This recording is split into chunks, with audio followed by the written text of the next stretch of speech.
Introduction to myself. I won't spend too long. I don't want to bore you. So my name is Grace Fox. I'm an assistant professor of digital business in the business school in DCU. My background is actually quite business orientated. So I would have done business studies as undergrad, and I actually have done this master's in e-commerce in DCU many years ago now at this stage.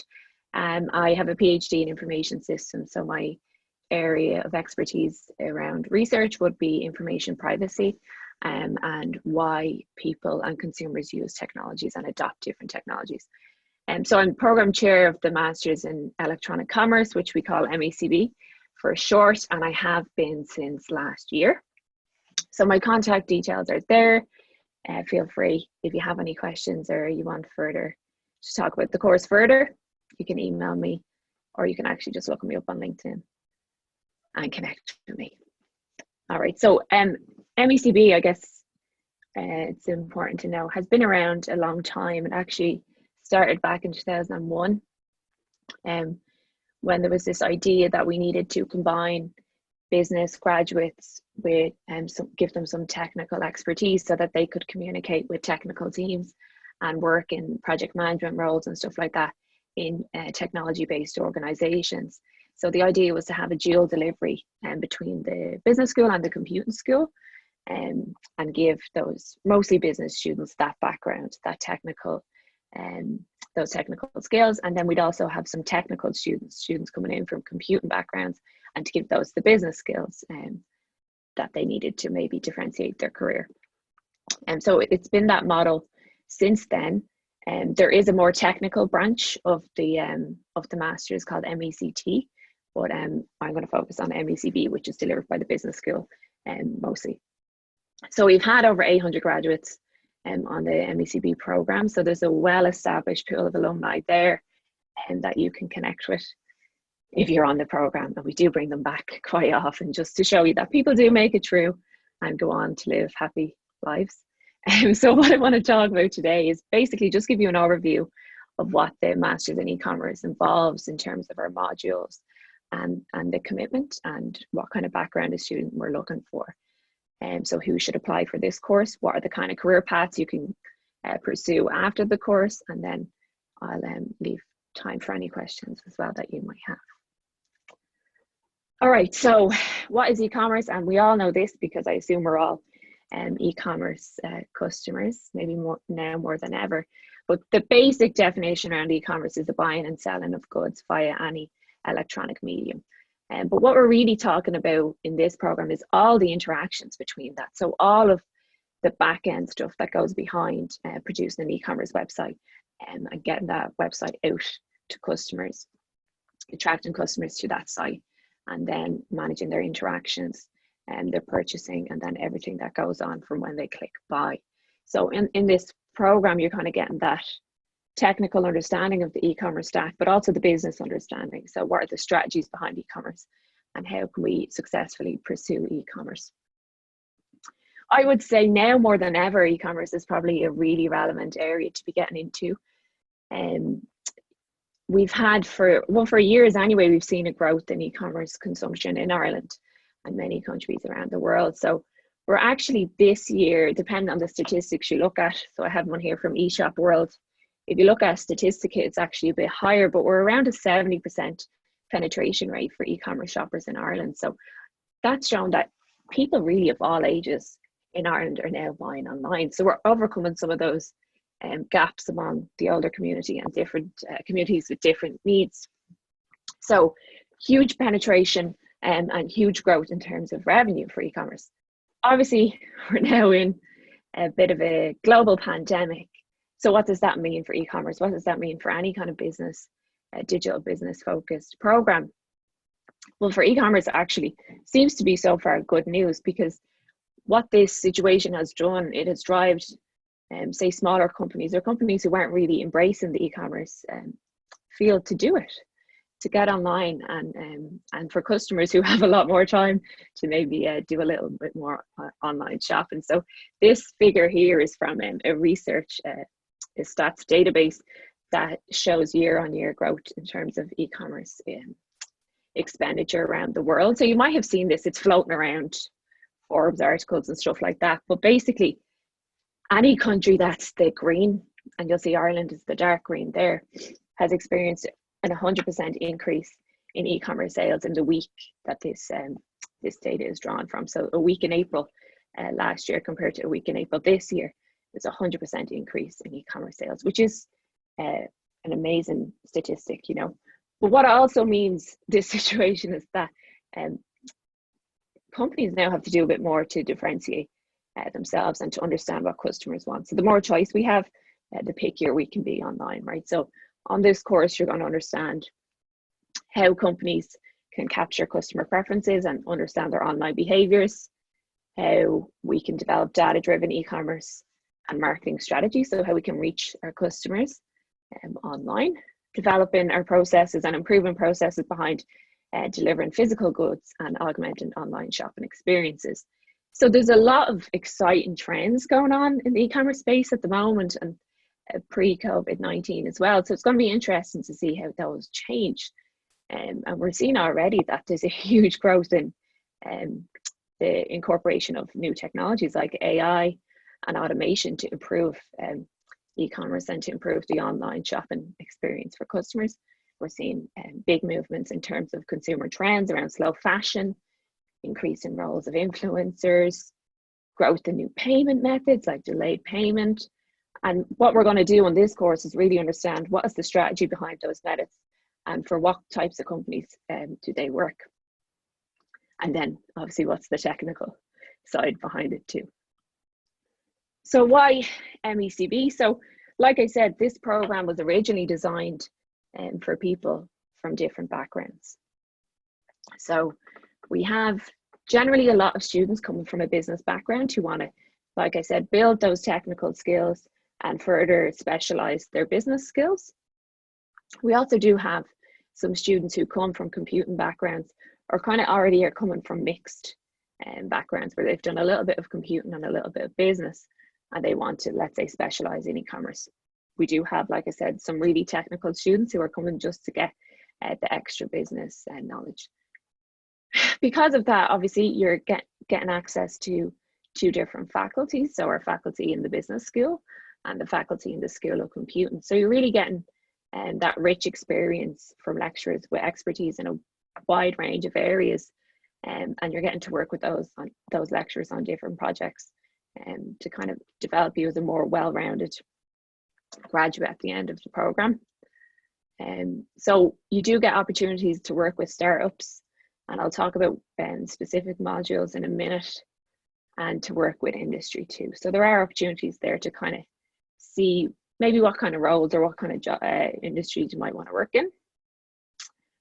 On our program, we have lots of flexible learning opportunities. And what I mean with that is we would put on a lot of workshops, a lot of industry events, and there are certain modules where we really believe in student-directed learning. So we want you to be coming onto this program and understanding or assessing where you are in terms of your skills and where you want to go. So what kind of job you want to pursue and what are the skills you need, and kind of working on building those skills over the course of the year. So some of the workshops we've had this year, we had a cybersecurity workshop, which was really good, a hands-on workshop, and kind of opening people's eyes to hackers and how vulnerable we are to hacks. We had WordCamp this year. So WordCamp would be a WordPress conference, and WordPress being one of the big content management systems behind a lot of major websites. And our students, along with some other students in the business school, had this special one-day conference just for them, with experts from around the world giving them instruction on how to build websites, how to improve their websites in terms of SEO and get those websites visible. And it was a really good, intense one-day workshop. We've done workshops in eye tracking and how we can use eye tracking technologies within retail environments, and how we can use eye tracking to understand customers' experiences on websites and how we can improve websites based on that. And every year there's lots of hackathons going on and students tend to get involved with those. So there's really different, I guess, learning modalities throughout the year of the program, and that helps you get to grips with different topics, to really get stuck into, let's say, developing a website or whatever it might be, and to really get to know your classmates as well.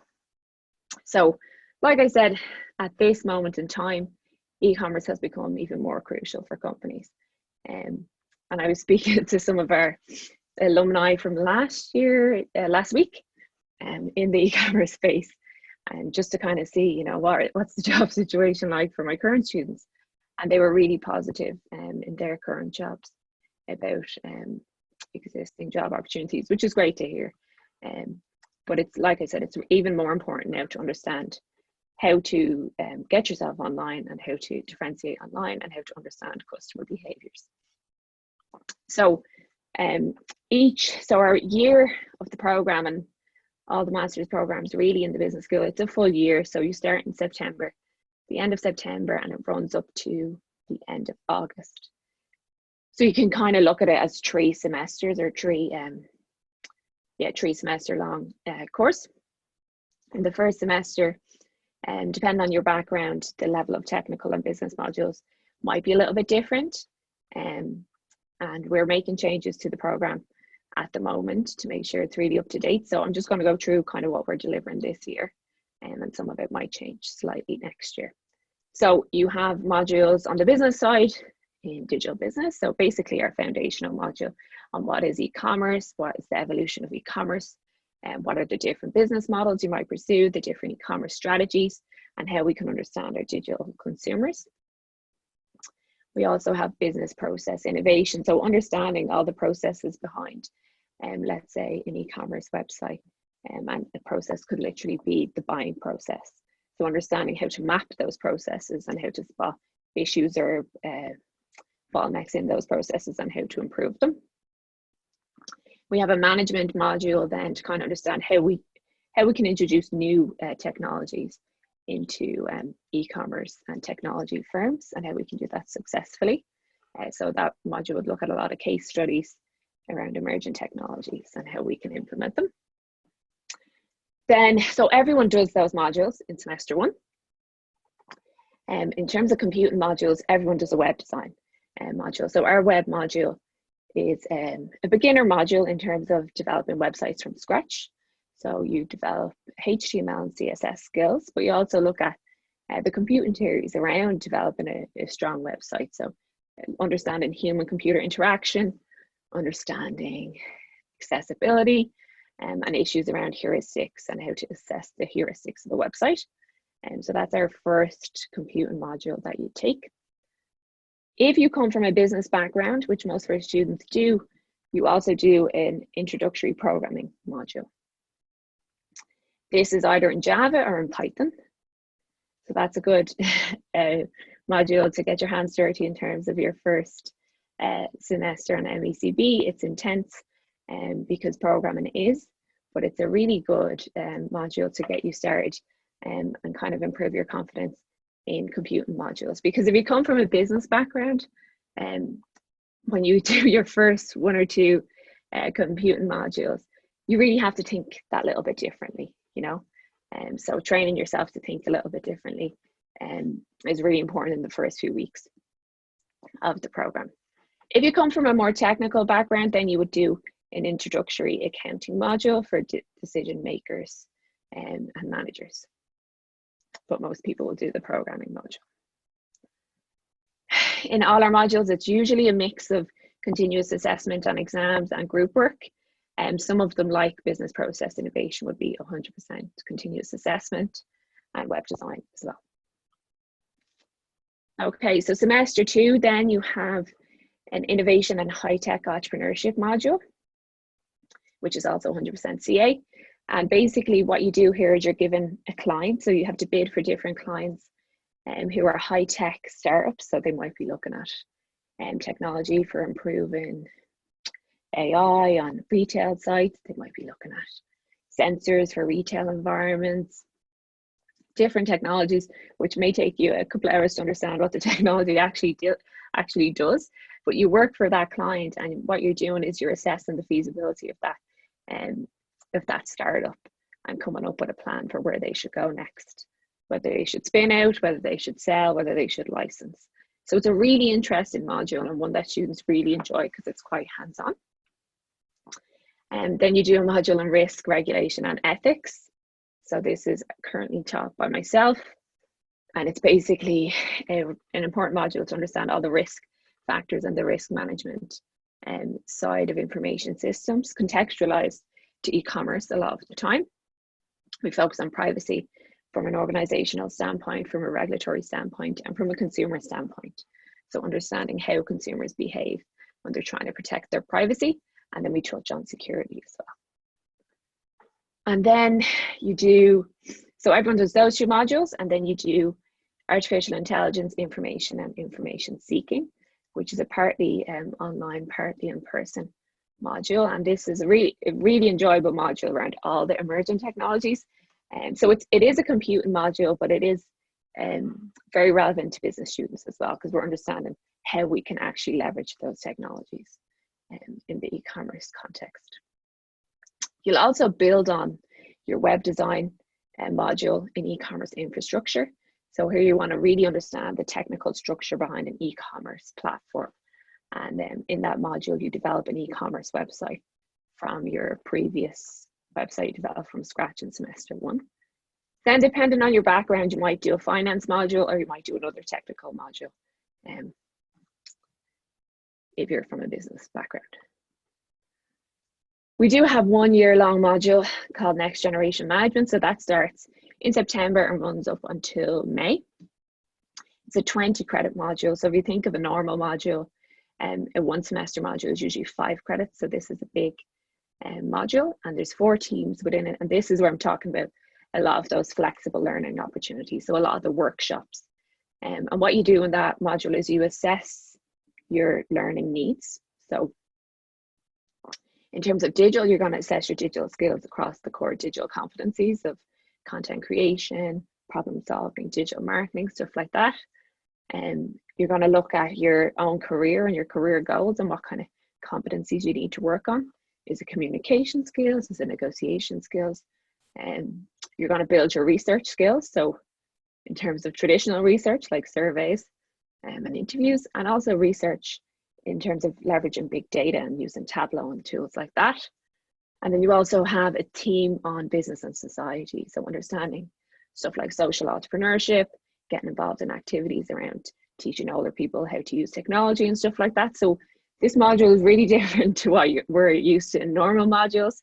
We do give you some traditional assignments, but a lot of the activity is driven by yourself.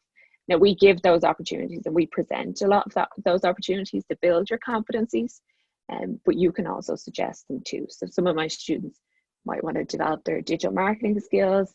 Their parents might be setting up, let's say, a Facebook page for their small business, or they might want to go and set up an e-commerce website, and they might want to work on that as a project themselves to develop their digital skills. So you can do that. You can suggest projects all the time, and you can work with other people in the class as well to do those projects. So it's a really good module to kind of say, what do I need? And look at the jobs you think you want to pursue, and what kind of competencies do they want, and what technical skills do they want, and to build them over the year. Semester 3, I'm going to call it, would be our summer semester. And in this semester, you have 2 options. So you can either do a practicum, which would be a group project where you develop a new business idea.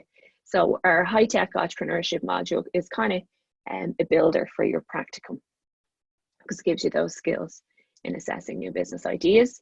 So you come up with a new business idea in the e-commerce space or the technology space as a group, and then you develop some prototype around that, and you do some primary research with industry to kind of assess the feasibility of running that idea. So that's a 20 credit module, which initially starts around February, but finishes, like I said, in August. So the other option is called international engagement. 1 and 2, we call it, because it's broken into 2 parts. So on the first part is a study abroad trip. You go away for 3 weeks and you do an intense 3-week course of 2 modules of your choice around the e-commerce space, but there's a lot of options for what you want to pursue, but they're traditional modules just condensed into that block of 2 to 3 weeks. And then you do a short dissertation as well. So that's an individual project, which you will do over the summer months. So they're your 2 options for semester 3. Okay, so where can you go after the Masters in E-commerce? It really depends on what you want to get out of it, because there actually is a lot of different ways you can go, and you can use modules like NGM to really focus on building your skills in one area. But I just listed some of the companies and some of the routes our students do go down. So we would have in this program, and a lot of master's students tend to graduate and go on to business or technology and consulting roles. So in the likes of Accenture, EY or Deloitte, and what they do really varies within those roles. Some people know on day one that's what they want to do, and that's great. We also have people who go the retail route. So, you know, the likes of Aldi and Lidl do have graduate programs and e-commerce graduate programs, and they, or e-commerce manager programs, or they might go into the likes of Brown Thomas or something like that to pursue an actual retail role. And then there's grad programs that are just for e-commerce graduates. So we do have some students going into the eShop World grad program, which is a cool program. And then we always have some students going into technology companies, so the likes of Google, Facebook, LinkedIn, to name but a few. And again, what they do within those companies really depends on their background and what they want to focus on. This year we've started a kind of alumni job market, where some of our alumni, and we're just using the previous year because it's the most recent at the moment, come back in to talk to this year's class and kind of talk to them about the jobs they got, how they went about securing those jobs, and what helped them in the course to get those jobs. So there's a lot of support for you, not just from ourselves, but from the cohort you come from in terms of the MECB alumni group. So I pulled together some advice from our past students, because I've been speaking to a lot of students who graduated from MECB in the last 10 to 12 years, ranging from students who graduated last year. So a couple of points that I think are worth noting. Commit to the technical modules. They require effort, but it pays off. I think this is a really relevant point, because like I said, if you're a business student, sometimes we can be a bit scared of the technical modules, but there's really no need to be. It's just a different way of thinking, but it requires that consistent effort every week. But you really do grow in confidence in those areas afterwards. I'd recommend the course to anyone considering it, and it enables to add technical skills to my business background. We hear this a lot, and that's a lot of the reasons why people do MECB, is to build those technical skills and maybe try get in. Some people come to MECB knowing they want to work for Google or a certain company, and they just want to build some technical skills around their business knowledge. Immerse yourself in the self-directed learning. You get out of it what you put in. So I think that's really relevant as well. We're really giving you a lot of opportunities to say, this is what I want to focus on. And so go do it, and don't be afraid of trying new things. So there's a lot of exams, assignments and deadlines. You have to work on your time management. It's crucial. Yeah, I'd say that. So we find a lot of our students, you might look to other courses and how many exams or assignments they have. But all you can do is focus on your own course and get organized from the start. And then this was from one of the guys who graduated last year. Use the year to figure out what you want to do. There's so many options for you. So this student had a couple of offers at different jobs upon graduation, but waited until they found the role for them, because throughout the year they realized what they wanted to do. And like I said, there are different paths that you can pursue. So do use the year and use that self-directed learning and the kind of different technical and business modules that you are exposed to figure out what's right for you. So some people would even say we have our risk and privacy modules. Some people would go into the information risk space. So there is a lot of roads to go upon graduation. And then lastly, just the main questions I've been asked so far as program chair. Do I need prior programming knowledge to do MECB? No, you don't at all. We start from scratch. you just need commitment and a bit of resilience to get into the programming. What's the workload like? It's a full-time course. So while your lecture times in some of our, with a flexible learning approach, sometimes you might have 4 hours for one module and 1 week, and then you might not have it the next. That's the way a lot of the programs work these days. But my main advice would be to be really treating it like this is your full-time job for the year, and to keep yourself to a 9 to 5 schedule or whatever it is, because no matter when you're in class, you're going to have some assignments or something due that you need to be working on.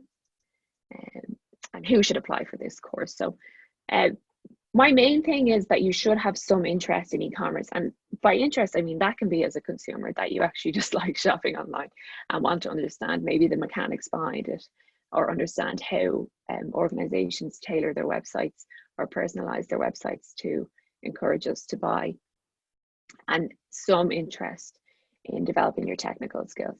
You don't have to actually be technically inclined, but you have to have that willingness or desire to kind of build on those skills. And in terms of background, you should have a 2-1 in your undergrad, and come from a broad business discipline. So business or a similar discipline, not something worlds away, would be appropriate, or a technical discipline you can come from too. So it's quite a broad church. Okay, so I'm going to leave it there.